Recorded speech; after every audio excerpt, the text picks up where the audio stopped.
बिस्मिल्लाहिर्रहमानिर्रहीम। अस्सलामु अलैकुम वरहमतुल्लाहि वबरकातुहू। पीस पार्टी के सदर वो इस विधानसभा के प्रत्याशी मोहतरम जनाब डॉक्टर साहब, मेरे बड़े भाई, मेरे अजीज़ दोस्तों और बुज़ुर्गों, पीस पार्टी के तमाम जिम्मेदारान जो आज मंच पर बैठे हैं और आप तमाम हजरात जो हज़ारों की तादाद में निकलकर आज के इस जनसभा में शिरकत की है, मैं आपका शुक्रिया अदा करता हूं कि आपने अपना वक्त निकाला और यकीनन इतनी बड़ी तादाद में आपका यहाँ पर जमा होना इस बात का पैगाम देता है कि इंशाअल्लाह ताला 3 तारीख के दिन आप दोबारा डॉक्टर साहब को यहाँ से अपना विधायक बनाकर उत्तर प्रदेश की विधानसभा में भिजाएंगे। मैं आपको सिर्फ यही बताने आया हूँ कि मजलिस इत्तेहादुल मुस्लिमीन डॉक्टर साहब की तायीद करती है। मजलिस इत्तेहादुल मुस्लिमीन भागीदारी परिवर्तन मोर्चा का हिस्सा है और उसके कन्वीनर बाबू सिंह कुशवाहा साहब हैं और हमने ये तय किया कि जहां भागीदारी परिवर्तन मोर्चा का प्रत्याशी नहीं होगा वहां पर डॉक्टर साहब की पार्टी की हम उसकी तायीद करेंगे और जहां पर डॉक्टर साहब की पीस पार्टी का कैंडिडेट नहीं होगा वहां पर भागीदारी परिवर्तन मोर्चा की डॉक्टर साहब तायीद करेंगे। मेरे अजीज दोस्तों और बुजुर्गों, मैं सिर्फ आपको ये पैगाम देने आया हूं कि जब तक आप अपने नेता को नहीं मुंतखब करेंगे, कामयाब नहीं करेंगे, आपकी आवाज़ भारत की सियासत हो या उत्तर प्रदेश की सियासत हो, कोई आपकी आवाज़ को सुनने के लिए तैयार नहीं है। मैं आपको ये बताने आया हूँ, इसकी मिसाल दे रहा हूँ आपको। भारत की पार्लियामेंट में 540 की ऐवान है, 540 के करीब सांसद बैठते हैं। आपने देखा कि जब ट्रिपल तलाक का कानून मोदी सरकार बना रही थी तो किसने उसके खिलाफ आवाज उठाई? जब ट्रिपल तलाक का कानून 3 मरतबा लोकसभा को लाया गया तो किसने संविधान के दायरे में रहकर दलीलें देकर उस कानून की धज्जियां किसने उड़ाई? किसने ये बताया पूरे मुल्क को कि ये कानून मुस्लिम महिलाओं को और परेशान करेगा और उनकी बर्बादी का बाइस बनेगा? समाजवादी भी थी, बसपा भी थी, कांग्रेस भी थी और जो कुछ मैं कह रहा हूं वो हर चीज रिकॉर्ड में यूट्यूब पर शामिल है, मौजूद है, आप देख ले सकते हैं। जब CAA का काला कानून लाया गया तो उस CAA कानून के खिलाफ किसने कहा कि ये मजहब की बुनियाद पर बनाया गया कानून भारत के संविधान के खिलाफ है? किसने सारी दुनिया को और देश को बताया कि हम इस कानून को नहीं मानेंगे? और किसने पूरे देश के उन गयूर नौजवानों को भारत की संसद से एक पैगाम दिया कि जिस तरह महात्मा गांधी ने उस वक्त के सफेद फाम हुकूमत के काले कानून को फाड़ दिया था, उसी तरह सऊद्दीन ओवैसी ने CAA के कानून को पार्लियामेंट में फाड़ कर कह दिया कि हम इसको नहीं मानते हैं। उसके बाद अल्हम्दुलिल्लाह, उसके बाद देश के कोने कोने में हमारी इज्जतदार माँ और बहनों ने, हमारे गयूर नौजवानों ने और उन तमाम जिम्मेदारों ने जिन्हें देश से मोहब्बत है और रहेगी, जिनको संविधान से लगाव है और रहेगा, उन्होंने पुरअमन एहतजाज भी किया। आज उत्तर प्रदेश की विधानसभा तड़प रही है कि एक ऐसे आदमी की आवाज को सुनने के लिए जो गरीब, मजलूम और पिछड़ों की आवाज को उठाएगा। आज उत्तर प्रदेश की विधानसभा के दरो दीवार इस बात को ढूंढ रही है कि कहां है वो आवाज जो गरीब और मजलूमों के इंसाफ का मुतालबा इस विधानसभा में करेगा। मैं आपको एक पैगाम देने आया हूं कि डॉक्टर साहब को कामयाब करिए। आपने पहले भी उनको अपने वोट और दुआओं से कामयाब किया था, आप दोबारा डॉक्टर साहब को कामयाब करिए ताकि उत्तर प्रदेश में अगर ये जीत के जाएंगे इंशाअल्लाह तो ये डॉक्टर साहब की इनफरादी कामयाबी नहीं होगी, ये आपकी कामयाबी होगी, ये मजलूमों की कामयाबी होगी, ये गरीबों की कामयाबी होगी, ये उन लोगों की कामयाबी होगी जिनकी जबानों को बंद कर दिया गया, ये उन लोगों की कामयाबी होगी जिनके बहते हुए आंख से आंसुओं को कोई नहीं देख रहा है, ये उन लोगों की कामयाबी होंगी जो ख्वाब देख रहे हैं कि मुझे भी हिस्सेदारी में हिस्सा मिलना चाहिए। इन लोगों की कामयाबी के लिए आपको डॉक्टर साहब को कामयाब करना है ताकि वो उत्तर प्रदेश की विधानसभा में जाकर गरीब और मजलूमों की लड़ाई को लड़ सके। आज उत्तर प्रदेश की विधानसभा में कई लोग तो जीत कर चले जाते हैं सपा के नाम पर, बसपा के नाम पर, कौम के नाम पर, मगर जब कौम की बात आती है तो गूंगे, अंधे और बहरे बन जाते हैं। आज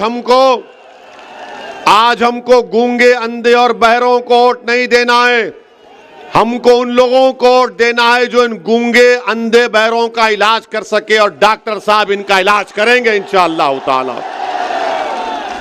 यकीनन मैं एक मुख्त मजलिस इत्तेहादुल मुस्लिमीन का मैं सदर हूं, मेरा ताल्लुक दूसरी पार्टी से है। अल्लाह बेहतर जानता है कि मेरा कोई इसमें मुफाद नहीं है, मेरा सिर्फ यही मुफाद है कि आपकी आवाज उत्तर प्रदेश की विधानसभा में डॉक्टर साहब के रूप में पहुंच जाए। मेरा इनसे कोई रिश्ता नहीं है, सुनो आप, मेरा इनसे डॉक्टर साहब से कोई रिश्ता नहीं है, मेरा इनसे कोई ताल्लुक भी नहीं है। हाँ, मगर एक रिश्ता है जो रब्बे करीम ने आपको हमको जोड़ दिया, मैं तुमको उस रिश्ते का वास्ता दे रहा हूं, निकलो और वोट डालो डॉक्टर साहब को। डॉक्टर साहब कामयाब होंगे, डॉक्टर साहब जब कामयाब होंगे तो हारेगा कौन बताओ? जब डॉक्टर साहब कामयाब होंगे तो हारेगा कौन? कौन हारेगा? कौन हारेगा? डॉक्टर साहब अगर कामयाब होंगे इंशाअल्लाह आपके दुआओं वोटों से तो कौन हारेगा? ना सिर्फ वो बल्कि दौलत के गुरूर में जो शख्स डूबा हुआ है और ये समझ रहा है कि इन गरीबों के ईमान को और जमीर को दौलत की बुनियाद पर खरीद लूंगा, उसकी शिकस्त हो गई, उसकी हार होगी। और याद रखो, अगर कोई दौलत की ताकत पर ये कह रहा है कि मैं किसी का ईमान खरीद लूंगा, मैं किसी का ज़मीर खरीद लूंगा, अरे तुम हमारी तारीख को नहीं जानते, तुम हमारी तारीख को नहीं जानते। हाँ, जो अबू जहल और अबू लहब और यजीद का साथी होगा वो दौलत पर अपना ईमान और अपना ज़मीर बेचेगा। जो हुसैनियत का परचम उठाए हुआ है वो दौलत और ताकत के आगे सर नहीं झुकाएगा, ना कभी झुका सकता है। दौलत को हराना है और अजमत को जिताना है, दौलत को हराना है और अपनी आवाज को जिताना है। आज लोग दौलत के सहारे चुनाव जीतना चाहते हैं, तो मैं उनसे कहना चाह रहा हूं कि तुम हमारी तारीख को भूल गए, तुम ताइफ और मक्का की तारीख को भूल गए। अरे हम उनके नाम लेवा हैं जिन्होंने कहा था कि एक हाथ में चांद और सूरज को भी दे दो तब भी हम राय हक से मुंह मोड़ने वाले नहीं हैं। ये हक की लड़ाई है, याद रखो। डॉक्टर अय्यूब की लड़ाई और ओवैसी यहां पर आया है तो हक को कामयाब करने के लिए आया है, हक को गालिब करने के लिए आया है और बातिल ताकतों को शिकस्त दिलवाने के लिए आया है। तो आप दौलत को कामयाब करेंगे या अपनी आवाज को कामयाब करेंगे? आप दौलत को कामयाब करेंगे या अपनी इज्जत को कामयाब करेंगे? आप दौलत को कामयाब करेंगे या जमीर की बुनियाद पर डॉक्टर साहब को वोट देंगे? किसकी बुनियाद पर वोट देंगे? ये लोग आज पैसों के थैलियां लेकर आ रहे हैं, 2 साल पहले नजर नहीं आए जब CAA NPR का एहतजाज चल रहा था? अगर इतनी दौलत तुम्हारे पास है तो कहां की वो दौलत? तुमने कितने स्कूल, अस्पताल, तुमने कितने गांव में बिजली का इंतजाम किया? जो डॉक्टर साहब जब विधायक थे उन्होंने ये काम करवाया था। डॉक्टर साहब 2017 में नहीं जीते मगर वो हमेशा आपके दरमियान में रहे, वो हमेशा आपकी गम में, आपकी खुशी में शामिल रहे। मेरे अजीज दोस्तों और बुजुर्गों, एक पूरी मंसूबाबंद तरीके से साजिश की जा रही है कि जहां कहीं भी आवाज उठेगी सच्चाई की, मजलूमों के इंसाफ की, जालिमों को हराने की, तो तमाम दुश्मन एक होकर ये कोशिश कर रहे हैं कि हक की आवाज को दबा दो, क्योंकि इनको मालूम उत्तर प्रदेश की 400 की विधानसभा में अगर एक डॉक्टर अय्यूब पहुंच गया तो इन सब की नींदें हराम हो जाएगी। इसीलिए इनकी हराम की दौलत को इस्तेमाल किया जा रहा है ताकि आपकी आवाजों को दबा दिया जाए। अरे डॉक्टर अय्यूब की जिंदगी आपके सामने कोई अहमियत नहीं रखती।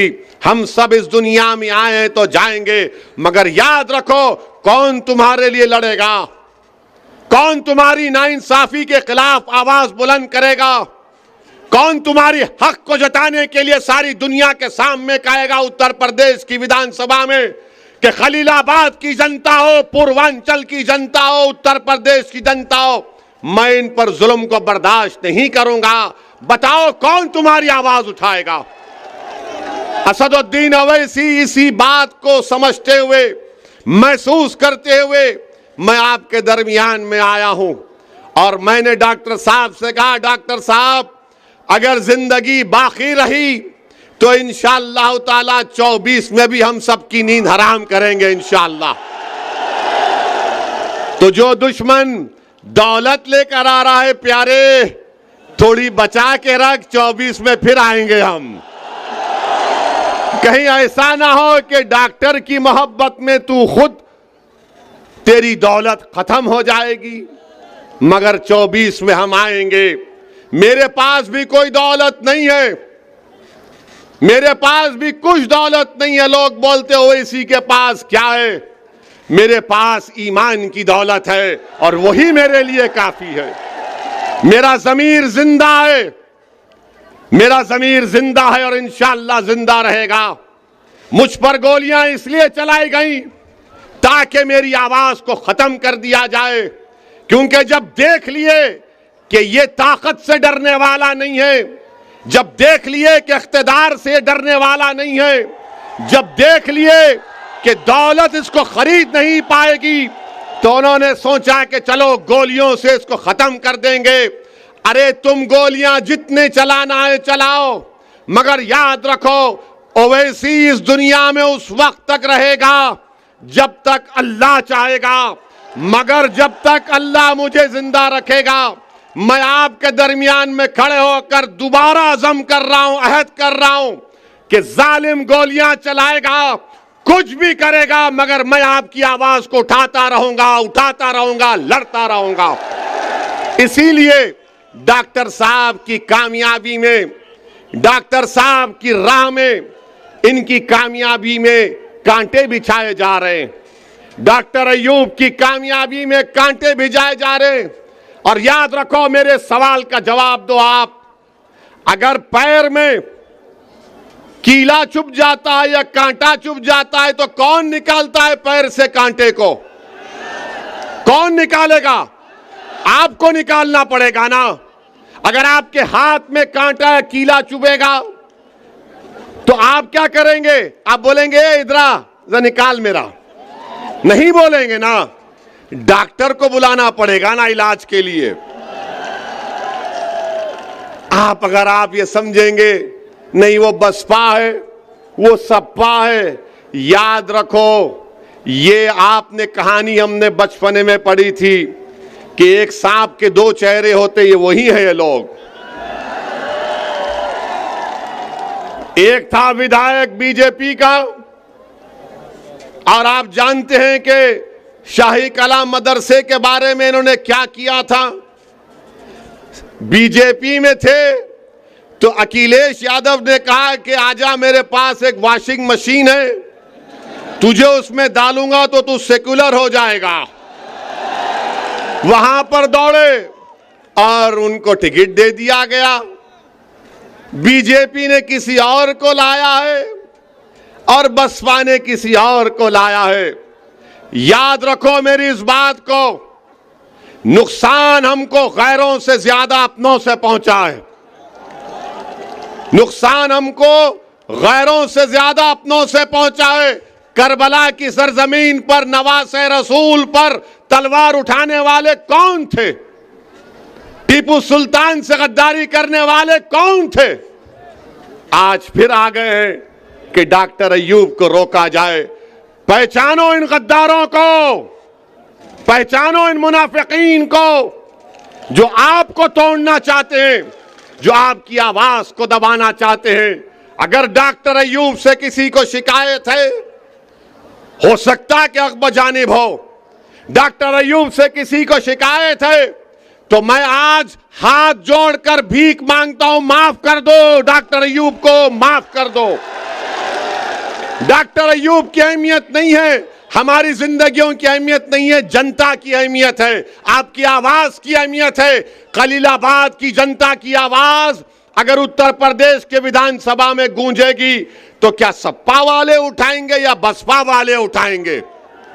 जो अभी तक विधायक नहीं बना बसपा वाला, मगर अहंकार में कह रहा है कि दौलत मेरे पास है, ये आपको फैसला करना है कि आप अपनी आवाज को कामयाब करेंगे या दौलत को कामयाब करेंगे। आज डॉक्टर अय्यूब का रिकॉर्ड आपके सामने है। यकीनन हम मुख्तलिफ सियासी पार्टी के हैं, मगर मैं फिर से दोहरा रहा हूं, क्या चीज है जो मुझे यहां पर लाई? दौलत नहीं लेकर आई, मेरा सियासी मफाद नहीं लेकर आया। मैं देख रहा हूं कि उत्तर प्रदेश में 22 बच्चों को CAA NPR NRC में गोली मारकर उनका कत्ल कर दिया गया। मैं देख रहा हूं, आप देख रहे हैं कि जेलों में डाल दिया गया। मैं देख रहा हूं कि एनकाउंटर के नाम पर किसको निशाना बनाया गया। हम देख रहे हैं कि वो बच्चा काशगंज का पुलिस स्टेशन में उसको मार दिया गया। हम देख रहे हैं कि कानपुर में 80 साल बूढ़े को दाढ़ी को खींचा गया, उसके मुंह पर पेशाब कर दिया गया। अरे जब तमाम दुश्मन एक हो गए तो क्या ओवैसी और डॉक्टर अय्यूब एक नहीं हो सकते? होना भी चाहिए, होना भी चाहिए, वक्त का तकाजा है। आप अल्लाह से दुआ करिए कि अल्लाह हमारे दिलों को और मिला दे। आप खूब दुआ करिए कि परवरदिगार तेरे गुनाहगार बंदे हैं, इनके दिलों को मिला दे और हमको मिला दे और हमारे जमीर को दौलत पर गालिब कर दे। ये लोग आज ये समझ रहे हैं कि दौलत के नाम पर बिक जाएंगे। अरे दौलत के नाम पर अगर बिकते तो ताइफ, करबला की तारीख सामने नहीं आती। इख्तिदार के सामने अगर झुक जाते तो फिर आज यहां तक नहीं पहुंचते। मेरे अजीज दोस्तों और बुजुर्गों, हिम्मत और हौसले को बुलंद रखिए। नामसाइब हालात जरूर हैं, मगर अपनी उम्मीद को बरकरार रखिए। याद रखिए, वही लोग कामयाब होते हैं, वही कौम कामयाब होती है जो तूफानों में चिराग जलाने का हुनर सीख जाती है। तो आपको इन बातिल ताकतों के तूफानों में चिराग को जलाना है। तो कोई दौलत के नाम पर आपको दबाना चाहता है, मैं आपसे अपील कर रहा हूं कि आपके एक चाहने वाले को पहचानिए, आपके हमदर्द को समझिए। डॉक्टर अय्यूब आपके हमदर्द हैं। एक सवाल का जवाब दो, अगर कल कोई दूसरी पार्टी का विधायक जीत गया और अगर डॉक्टर अय्यूब भी तुम्हारे सामने विधायक होंगे, तुम किसके पास जाकर कहोगे डॉक्टर मेरा काम करेगा नहीं करेगा? किसको बोल सकोगे? तुम बसपा के या बीजेपी के विधायक को बोल सकोगे? वहां पर हाथ जोड़कर जाना पड़ेगा, विधायक जी विधायक जी, डर डर कर जाना पड़ेगा, सांस लेने की इजाजत भी नहीं होगी। मगर डॉक्टर अय्यूब कामयाब होंगे तो दूर से कहेगा अस्सलाम वालेकुम, ये डॉक्टर साहब किधर, दिखाई नहीं दे रहे, आएंगे नहीं क्या गांव को? ये मिजाज पैदा करना पड़ेगा। यही मिजाज आपको कामयाब करेगा। पहचानो अपने दोस्त और दुश्मन को मेरे भाई। यही पैगाम देने आया हूं और इंशाअल्लाह ताला आता रहूंगा। क्या 3 तारीख के दिन आप गिलास के निशान पर बटन दबाएंगे? कितने लोग बटन दबाएंगे? हाथ उठाइए। कितने लोग दौलत को ठुकराएंगे? कितने लोग दौलत को ठुकराएंगे? तो आपको मुबारकबाद। और याद रखिए, डरना नहीं। जब डरेंगे तो क्या उस बच्ची ने क्या नारा लगाया था? जब डरेंगे तो उस बच्ची ने क्या नारा लगाया था? उस बच्ची ने क्या पैगाम दिया? एक बच्ची ने इख्तिदार के सामने कह दिया नहीं डरेंगे, नहीं खरीद सकते हमको। तो लगाओ नारा धूम के पुकार के। अस्सलाम वालेकुम व रहमतुल्लाहि व बरकातुहू।